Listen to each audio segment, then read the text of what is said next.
Mike has given an equation in the form of f of x equals a times x to the fourth plus b times x to the third plus c times x squared plus d times x plus e, where a, b, c, d, and e are all real numbers.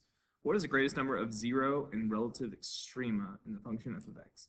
So first, let's begin with this. Relative extrema. What this is referring to is an extrema in particular means it's either a maximum or a minimum.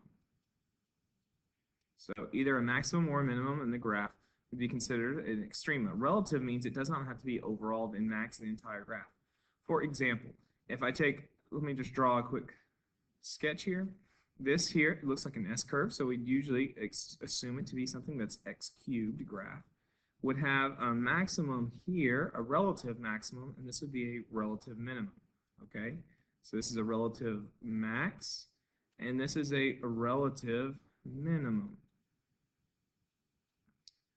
So this would have 2. Now, where did I say this graph came from? This would be like the equation if we had, say, g of x equals x cubed with whatever else coming after it. So x cubed would create a graph like this. Now notice there's 2. There's a max and a minimum. There's 2 of them when x is to the third. That means that a rule we came up with is we would go off of what's called the degree. Here, this degree is 3.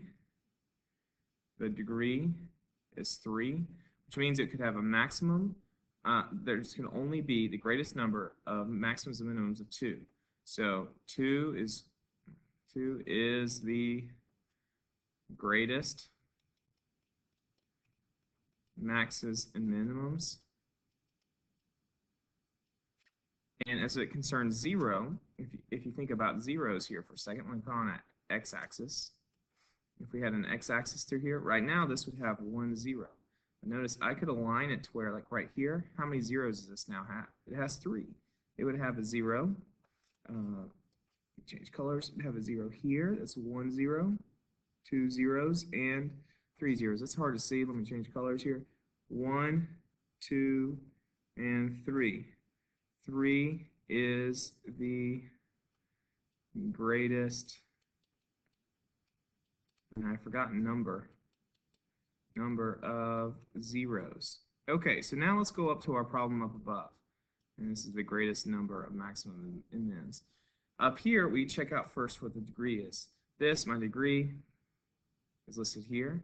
My degree is 4. What does that mean?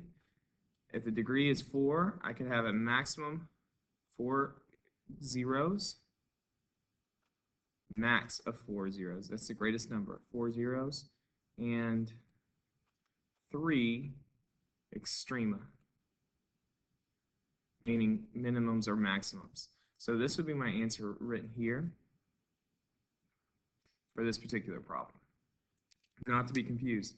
This was just a hypothetical example, so I just graphed just to show you. But as it pertains to this problem, the power is to the 4th, so it could have 4 zeros and 3 extrema. If you're not sure, just type in an equation to the calculator that has x to the 4th and just kind of manipulate the equation just to see.